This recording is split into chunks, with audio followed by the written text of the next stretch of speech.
It was nearly 2 years ago when I stood in front of this home, but back then it was a mere shadow of what it is today. We brought you the story of the Ingles family and their passion to adopt children, many with special needs. I spoke with Julie Kantor and her mission to expand this home to meet the needs of a growing family. Join me today as we look at the final outcome of this effort and how the Ingle family continues to grow. Stay with us. 2 years ago, I sat down to interview Heather and Rick Ingle about their large and unique family. When they were first married, they both shared a desire to start a family. They also felt a calling to foster and adopt. Heather and Rick have a passion for adopting and caring for children with special needs. When I last saw them, their family included a total of 12 children, but since then, they've grown to even more.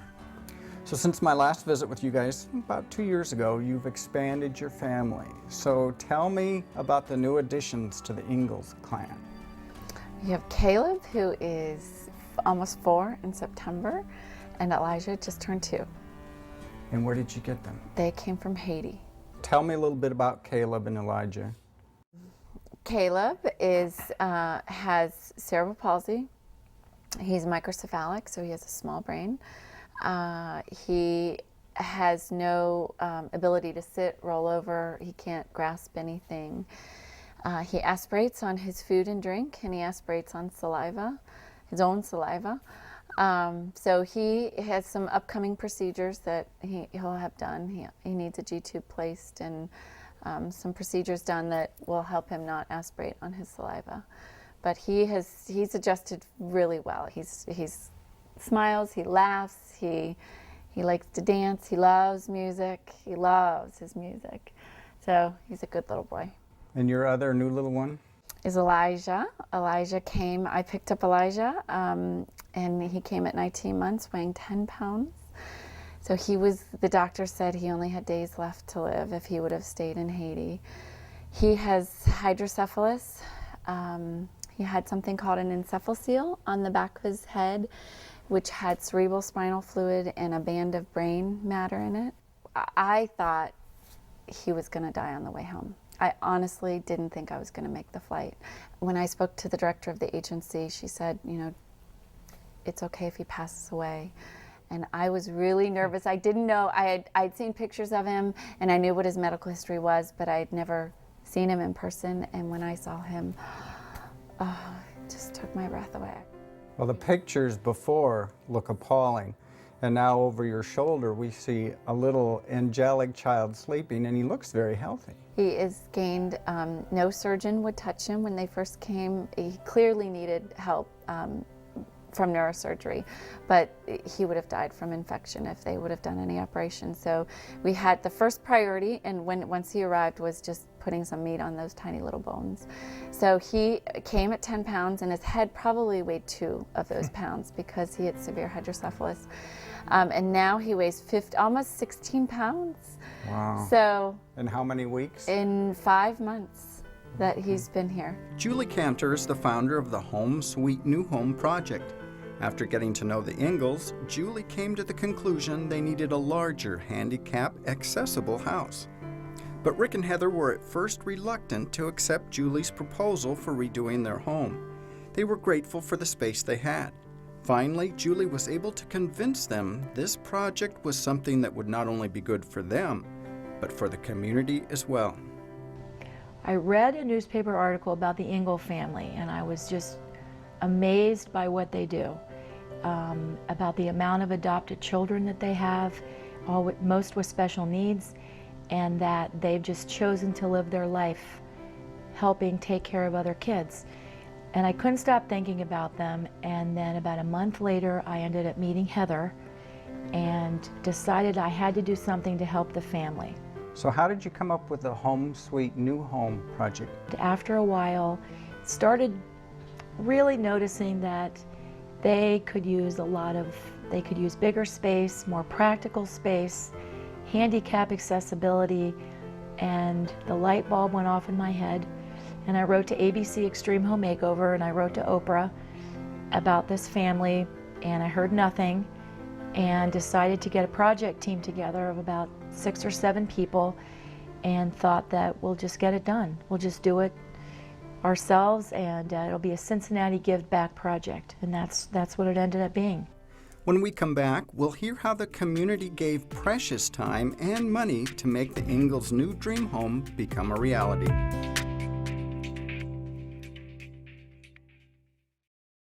Thank you for inviting us into your home. Each week we feature real people who deal with real-life issues head-on. Some of their experiences are uplifting, while others will break your heart. But in the end, the message is clear. Those who follow biblical principles on the issues of life are blessed. Become a partner with us in providing a positive, life-affirming message to help change the way the next generation values innocent human life. Please consider a generous gift to help offset the costs of producing this important quality programming. You can donate on our secure website at facinglife.tv or by calling the phone number on your screen during normal business hours. Together, we can make a real difference for life.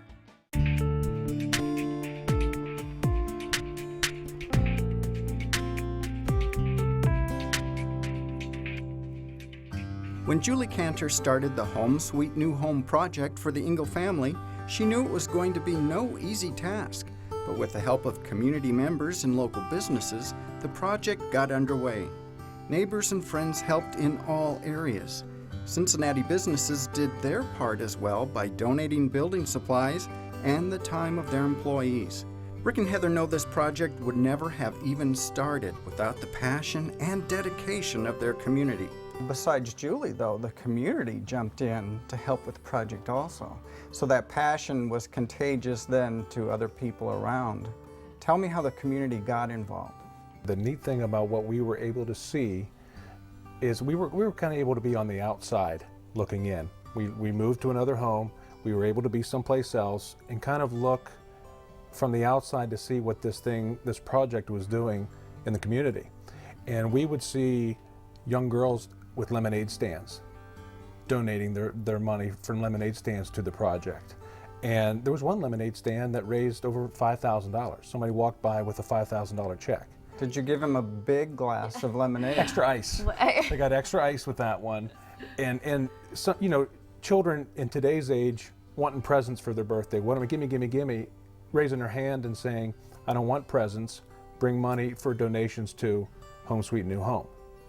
And that's the humbling stuff, and letters that we would get from young girls saying, you know what, I'm really fired up about this project, and I think I want to be a foster and adoptive parent because of this. Wow. Those are the things that we were able to see, and that's just the tip of the iceberg of how some people got involved. It's amazing how this web of togetherness has really formed. It really, that has been the most impressive part of everything, how God used so many people from so many different walks of life that Rick and I would have never had the opportunity, the pleasure, the honor to meet otherwise, that came together, that did small to huge things. There were a lot of businesses that donated supplies or services. Give me a feel for who was involved with this.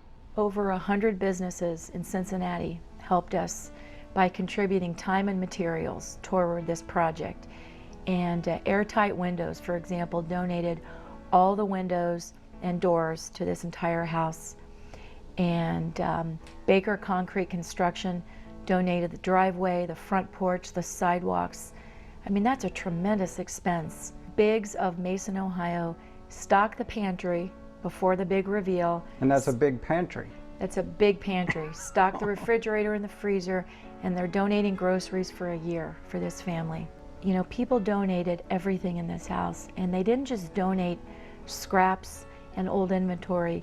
I mean, they donated first-class things that really make this home look like a Home-A-Rama home. It really does. It's not extravagant, but it's Right. what they need in a very classy style, wouldn't you say? I think that's a great way to put it. Absolutely. What would you attribute all this passion and desire to jump in and help you out to? I think people have big hearts, and I think that people see the need to help others, and especially in this economic time, the need still exists. As many times as we read about all the negativity in the world and all the bad stuff, working on this project allowed me to be involved in all the good stuff. Every day I walked in this house, it was all good and it took my breath away. In a moment, we'll take a look at the finished home and hear how the new amenities are making life a little easier for the Ingle family.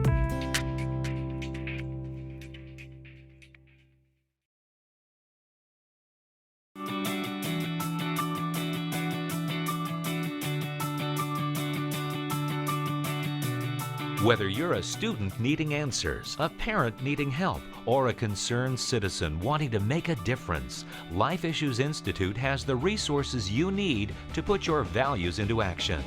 Life Issues Institute is an international educational organization committed to protecting innocent human life.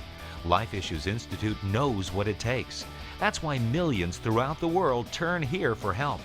Life Issues Institute has authored more pro-life publications than any other entity in the world, and its materials are printed in over 30 languages.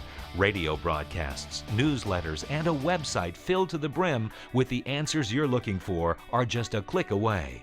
Go to facinglife.tv and click on the link to Life Issues Institute to find out more about how you can change the heart of a nation.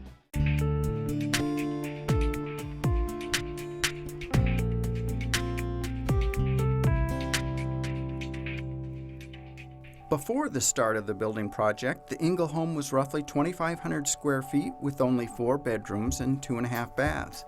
But after more than 2 years of fundraising and 10 months of construction, the home has doubled in size.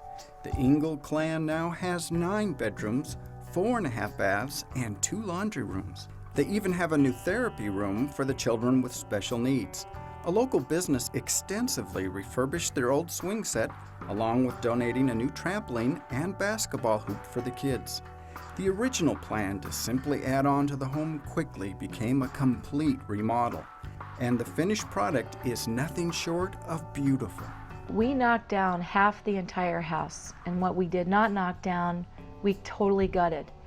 And the only thing that we probably didn't touch are the daffodils and the irises in the very front of the house. But everything has been completely revamped. So when it's all said and done, what did this project cost? The market value of this project was about $480,000. Wow. That's quite an accomplishment. We did it. What was your reaction when you first walked into the new home? Wow, it was it's a whole bunch rolled up in one. I just remember walking in and being like, I couldn't get past the doorway. Just looking right when you walk in the doorway, and the kitchen table and the big island and the... What struck me the most when I walked in was, and Brad, you had mentioned this, was the workmanship and was the love that went into every little detail, because we know who was doing what. So when we walked through, we saw the painting, and we knew the women who were doing the painting, and we thought back about they could have been someplace else, but they were here. We knew the men that were doing the framing from Habitat for Humanity. They could have been someplace else, but they were here. So they're always going to be remembered for that. It's not a house. They built a home, and they were part of this legacy for our family. You gave the guided tour to the Ingle family. What was that like to have the pinnacle of all your efforts for 3 years displayed at that very moment? You know, I still cannot wrap my arms around the feelings that I had that night. But to take the family in the house for the first time and watch them look at their house, and you know, they had trouble picking up their jaw from the floor, and the kids were screaming and laughing. Heather was crying, Rick was smiling, and the dogs were howling. I mean, it was great. It was a great night. They're so appreciative for what they have. No matter how small of a thing it is, they're appreciative, and they never asked for any of this. That's why I think it was just so over the top and so overwhelming for them that night, because they're all about what they have, and I'm all about what they don't have. So I tell them we make a good team. So in what ways has this house made living easier? Now that I've had the opportunity for a couple weeks to actually live and do life with our 14 children in the home, it has been so much easier. I mean, Give me specifics. the laundry room has made it was in the basement before, so I had to carry it all down and I had to carry it all up. And now it's just down the hallway. It's down the hall on the second floor, and there's one in the basement that is going to be hooked up, so the teenagers are going to do their own downstairs. So that'll even shorten what I have to do, my workload. But that gets done. The kitchen and the table, I think, has been to be able to sit down together as a family when we've never been able to do that before. Well, we did. Meals used to be a real several children chore. ago. I mean, it was how can we get it done, clean it up, and just move on. And now kids want to just go. I don't want to sit at the table anymore. It's, you know, we're on top of each other. We want to get out. They linger. They'll linger now. Or they'll sit up on the bar stools. They'll want to help. Julie, specifically, how do you think this new house is helping the Ingle family? They have more room, they can spread out, they can be more organized, the kids have more room to run around and play. The therapy room allows them to work with the kids with additional time than had they gone to therapy outside the home, and to make the kids, or allow the kids to be more successful in, you know, in any of the disabilities that they have by getting extra care, extra help. What ways have the kids mentioned that this house has made a difference in their lives? Well, I can say that it's kind of a strange dichotomy that a bigger house is bringing us closer together. But that's kind of what I've seen, because we have more room. Children are allowed to go. Shawn can go in his room if he needs a break from the little guys, because we have an older group and a younger group. Where before we were kind of on top of each other, and we're just kind of all this mosh pit of kids. They can get away. There's enough place where they can get away if there's crying babies, and I think that has brought the level of the intensity levels come down a lot. I think we're a lot less stressed. I think the children respond better that way. There's a lot of little places for them to cluster together and do. I mean, they can bring a board game down in the playroom up on that loft area and really have a fun time up there. Coming up, Heather and Rick express their gratitude to Julie and all of the volunteers for the amazing work they did.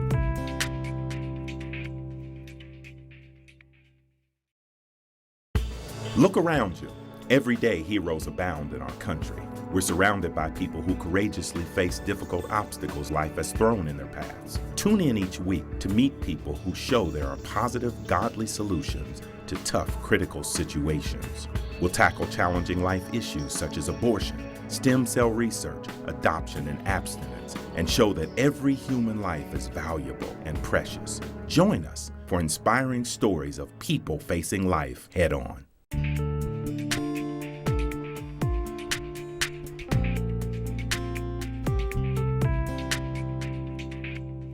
After nearly 3 years of fundraising and construction, the Ingalls' new home is finally finished. After seeing the amazing results of the project, Julie hopes Home Sweet New Home can continue to help families in need. While future projects may not be as large as the Ingle home, she knows every bit of help makes a difference. Julie feels it's our job as a community to provide help and support to families like the Ingles. And together we can help care for some of the 143 million children who still need a home. Well, Home Sweet New Home has a mission statement, and that mission statement is to help families that have adopted children, and those especially with disabilities. So once I catch my breath and can come up for air, I'm hoping that we can continue to pay it forward, maybe not in the magnitude of what we did for the Ingle family, but continue to pay it forward to help other families down the road and make life a little bit better and a little bit easier for them. Now, to the neighbors, the people watching the news, reading about the family, what message do you want them to take away from all of this? I think the key message that I would like for people to take away from this is don't think that something is too big and that you can't do it, you can't handle it. Just sign up, volunteer, and go for it. You know, you can always volunteer, you can always do something to help somebody else, and it's just important to not get so complacent in your own life and so busy with your own lives, but you know, to remember what can you do for other people and how can you make a difference. Well, now here's your chance. You have an opportunity to tell Julie and all the volunteers what you want them to know, and what is that? For me, when I look at this whole project, the one thing I want to tell them is welcome to the family, because they're part of it. They are now intertwined with our family. And I think they wanted to be intertwined, which is why they raised their hand and were part of the project. So one, I want to say welcome to the family. Two, thank you never covers it. We never think it covers it. But those are the only words we have, and we've been struggling with trying to make up new ways to say that. But the best way for us to say thank you to them is to live our life the way that we've been told to live. God's told us, you need to do this. So for us to keep doing that and to stay on that path is the best way for us to say thank you to them. Thank you is just not, it's so inadequate for what people have given and done.